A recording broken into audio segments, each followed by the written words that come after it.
नमस्कार दोस्तों, हमारे YouTube channel Sanwal classes for Uttarakhand में आप सभी का हार्दिक स्वागत है।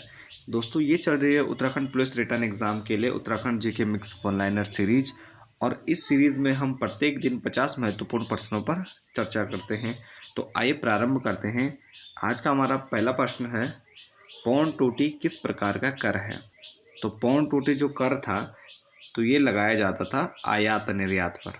तो किस पर लगाया जाता था? ये आयात निर्यात पर लगाया जाने वाला कर था पौंड टोटी। अगला प्रश्न है, विष्टि का प्रयोग किया गया था? तो विष्टि का प्रयोग किया जाता था बेगार प्रथा में। बेगार प्रथा में इसका प्रयोग किया गया था। अगला प्रश्न है कि मसूरी में टीबी टावर कब लगाए गए या कब स्थापित किया गया? तो मसूरी में टीबी टावर स्थापित किया गया था 1975 में। कब किया गया? 1975 में। अगला प्रश्न है, कुमाऊनी बोली की सर्वश्रेष्ठ रचना है? तो कुमाऊं बोली की सर्वश्रेष्ठ रचना है नारी जीवन। नारी जीवन को कुमाऊं बोली की एक सर्वश्रेष्ठ रचना माना जाता है। अगला प्रश्न है, सांठू आंठू पर्व मनाया जाता है? तो सांठू आंठू पर्व मनाया जाता है पिथौरागढ़ जिले में। तो आंठू पर्व मनाया जाता है ये पिथौरागढ़ जिले में।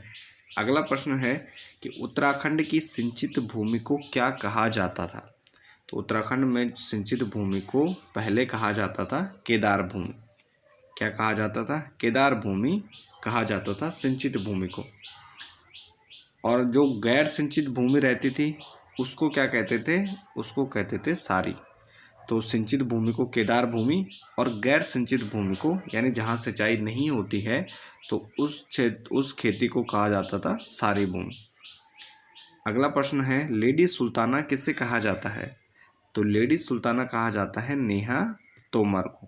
किसे कहा जाता है? नेहा तोमर को। अगला प्रश्न है, किस पुस्तक को गढ़वाली साहित्य का अनमोल हीरा कहा जाता है? तो किस पुस्तक को गढ़वाल साहित्य का अनमोल हीरा कहा जाता है? तो ये कहा जाता है सिंहगढ़ को।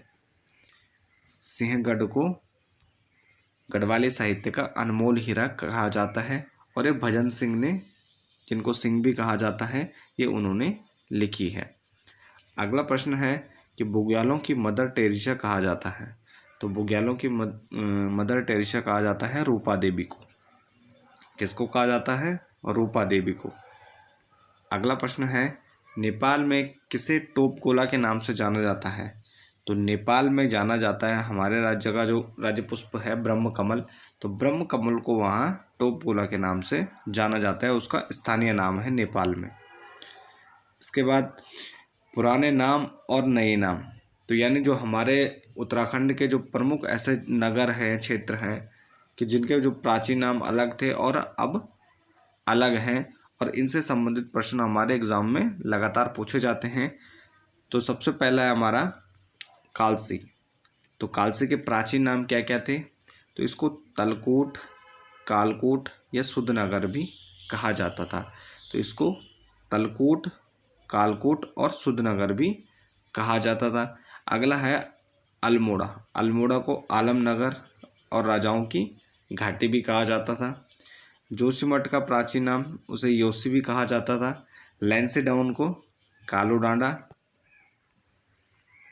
विकासनगर चुंडपुर, विकासनगर चुंडपुर, चंबा चमुआ, चौकी घाट को कणवाश्रम, कोसी नदी को कौशिकी, मुनस्यारी को तिकसेन, टिहरी को भारद्वाज क्षेत्र, बक्सी पुराना नाम है नानक मत्ता का, और यहाँ पे क्या है? नंदौर नदी बहती है।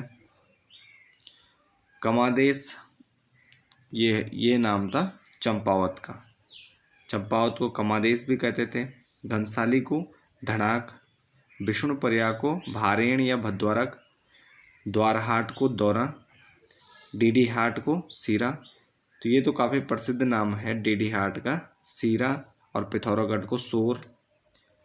ग्रास्टिनगंज कहा जाता था टनकपुर को, कुकसाड़, बनबसा, गोस्थल, गोपेश्वर को गैरसैंण, इसको चंद्रनगर भी कहा गया, और रामनगर को रामजी नगर, ये राणाजी नगर हो गया, रामजी नगर। तो ये थे कुछ प्राचीन नाम।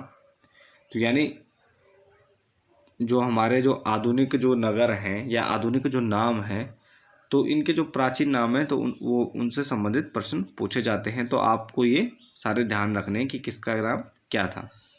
तो उसके बाद अगले प्रश्न की ओर बढ़ते हैं। अगला प्रश्न हमारा कि हस्तशिल्प सामग्री मोष्टा किससे बनाया जाता है। तो हस्तशिल्प सामग्री मोष्टा बनाया जाता है रिंगाल से। तो रिंगाल से यह बनाया जाता है। अगला प्रश्न है 1911 में दलितों के लिए शिल्पकार शब्द का सर्वप्रथम प्रयोग किसने किया था। तो 1911 में दलितों के लिए सर्वप्रथम शिल्पकार शब्द का प्रयोग किया था हरिप्रसाद टमटा ने। तो हरिप्रसाद टमटा जी ने 1911 में दलितों के लिए शिल्पकार शब्द का प्रयोग किया। अगला प्रश्न है कि पर्यावरण मित्र योजना 2006 में कहाँ से शुरू हुई। तो पर्यावरण मित्र योजना ये हुई है हमारी श्रीनगर गढ़वाल से। तो श्रीनगर से ये योजना प्रारंभ हुई है 2006 में। तो कई बार इनके तिथि भी पूछी जाती है, सन भी पूछा जाता है कि कब यह योजना लागू हुई। तो आपको ध्यान रखना है पर्यावरण मित्र योजना 2006 में श्रीनगर से लागू हुई। अगला प्रश्न है कि अमृति तार नामक आभूषण कहाँ पहना जाता है। तो अमृति तार नामक आभूषण पहना जाता है पैरों में। तो पैरों में यह आभूषण पहना जाता है अमृति तार।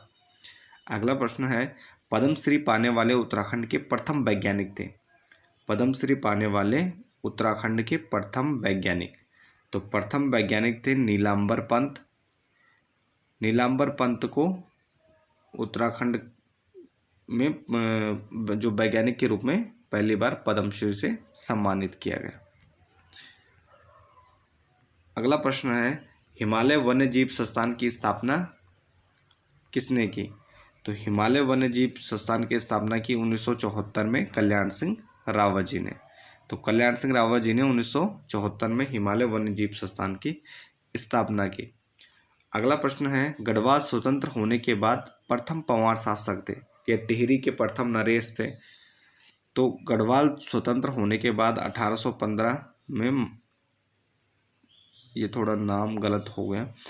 तो गढ़वाल स्वतंत्र होने के बाद प्रथम जो पंवार शासक थे वो थे सुदर्शन शाह। सुदर्शन शाह गढ़वाल के प्रथम जब स्वतंत्र हुआ उसके बाद प्रथम शासक थे और टिहरी के भी ये संस्थापक और प्रथम शासक थे। अगला प्रश्न है कि मलेरिया वैक्सीन की खोज करने वाले रोनाल्ड रॉस का जन्म कहाँ हुआ था। मलेरिया वैक्सीन की खोज करने वाले रोनाल्ड रॉस का जन्म हुआ था अल्मोड़ा में। कहाँ हुआ था? अल्मोड़ा में। अगला प्रश्न है कि किसे त्रिऋषि सरोवर भी कहा जाता है। तो त्रिऋषि सरोवर कहा जाता है नैनीताल को। नैनीताल को त्रिऋषि सरोवर के नाम से भी जाना जाता है। अगला प्रश्न है कि जौनसारी संगीत के जनक कौन है। तो जौनसारी संगीत के जनक हैं नंदलाल भारती। तो जौनसारी संगीत के जनक माने जाते हैं नंदलाल भारती। अगला प्रश्न है कि चंडी प्रसाद भट्ट को रैमन मैग्सेसे अवार्ड कब दिया गया। तो चंडी प्रसाद भट्ट को रैमन मैग्सेसे अवार्ड दिया गया 1982 में। 1982 में चंडी प्रसाद भट्ट को रैमन मैग्सेसे अवार्ड मिला है। अगला प्रश्न है कि बैडमिंटन क्वीन के नाम से किसे जाना जाता है। तो बैडमिंटन क्वीन के नाम से जाना जाता है मधुमिता बिष्ट को। मधुमिता बिष्ट को किस नाम से जाना जाता है? Badminton queen. अगला प्रश्न है कि सयाना नामक सस्ता कौन सी जनजाति में पाई जाती है। तो सयाना नामक सस्ता पाई जाती है जौनसारी जनजाति में। तो जौनसारी जनजाति में सयाना नामक सस्ता पाई जाती है। अगला प्रश्न है कि कसार देवी मेला कहाँ लगता है। तो कसार देवी मेला लगता है अल्मोड़ा में। अगला प्रश्न है कि खैरालिक मेला कहाँ लगता है। तो खैरालिक मेला लगता है कलजी खाल पौड़ी में। तो खैरालिक मेला लगता है कलजी खाल पौड़ी में। अगला प्रश्न है कि गौचर मेले की शुरुआत कब हुई। तो गौचर मेले की शुरुआत होती है 14 नवंबर 1943 ईस्वी में। 14 नवंबर 1943। अगला प्रश्न है कि मनमत सागर पुस्तक किसकी है। तो मनमत सागर पुस्तक है मौलाराम की। मौलाराम क्या थे? उत्तराखंड के एक प्रमुख क्या थे, चित्रकार थे। अगला प्रश्न है, गढ़वाल क्षेत्र में नवविवाहित महिला का पहली बार ससुराल से मायके आने पर कौन सा नृत्य किया जाता है? तो ये किया जाता है थड़िया नृत्य, और ये प्रश्न पूछा जा चुका है, ये काफ़ी इम्पोर्टेंट है। तो गढ़वाल क्षेत्र में जब नवविवाहित महिलाएं पहली बार ससुराल से मायके आती हैं तो उनके द्वारा कौन सा नृत्य किया जाता है? तो ये किया जाता है थड़िया नृत्य। अगला प्रश्न है, कौन सा त्यौहार संतान कल्याण के लिए मनाया जाता है? तो संतान कल्याण के लिए मनाया जाने वाला प्रमुख त्यौहार है भिरोली। अगला प्रश्न है, कवि व चित्रकार मूलाराम की जो चित्रकला है वह किस शैली में प्रसिद्ध है, या उन्होंने जो चित्र बनाए वो किस शैली से संबंध थे? तो उनके जो मुख्य जो चित्र थे वो थे गढ़वाल शैली से संबंधित, जो कि पहाड़ी शैली की एक शाखा है। तो गढ़वाल शैली से संबंधित इन्होंने चित्रकारी की थी। अगला प्रश्न है, सबसे पुरानी सूती वस्त्र मिल कहाँ स्थित है?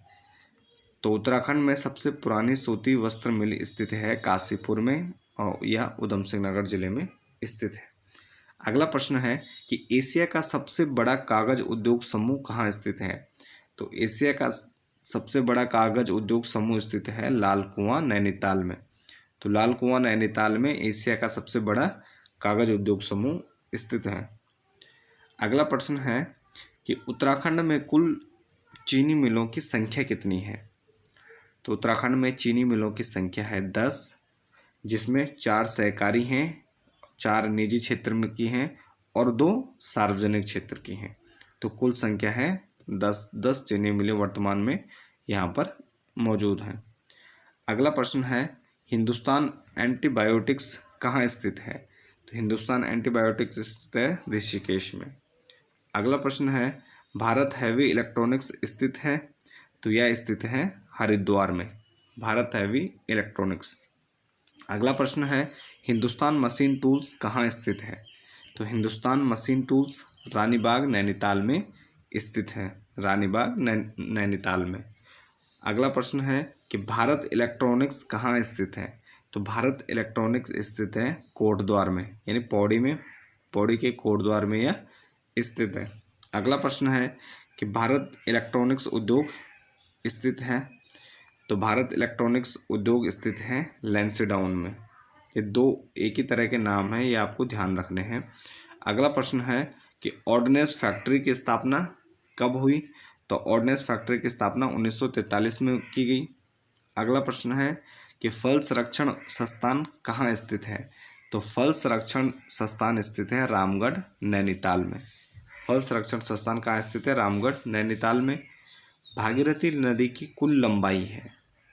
तो भागीरथी नदी की गौमुख से लेकर देवप्रयाग तक की कुल लंबाई है 205 किलोमीटर, जहां देवप्रयाग में इसमें अलकनंदा नदी के संगम के बाद यह दोनों गंगा के नाम से जानी जाती हैं और आगे बढ़ती हैं। अगला प्रश्न है कि शत्रुताल कहाँ स्थित है? तो उत्तराखंड में शत्रुताल है टिहरी जिले में स्थित। शत्रुताल कहाँ स्थित है? तो यह टिहरी जिले में स्थित है। अगला प्रश्न है कि संजीवनी शिखर किसे माना जाता है? तो संजीवनी शिखर औली को माना जाता है कि वहाँ पर क्या था, संजीवनी शिखर स्थित था। अगला प्रश्न है कि पीतल नगरी किसे कहा जाता है? तो पीतल नगरी कहा जाता है मरछुला अल्मोड़ा को, पीतल नगरी मरछुला अल्मोड़ा। अगला प्रश्न है कि बाराहोती दर्रा किन जिलों के बीच स्थित है? तो बाराहोती दर्रा चमोली और पिथौरागढ़ जिले के बीच स्थित है, चमोली और पिथौरागढ़। अगला प्रश्न है कि उत्तराखंड पर्यटन विकास बोर्ड कहाँ स्थित है? तो उत्तराखंड पर्यटन विकास बोर्ड स्थित है गढ़ी कैंट देहरादून में, देहरादून में ही स्थित है। अगला प्रश्न है कि उत्तराखंड की उत्तर से दक्षिण की कुल लंबाई कितनी है?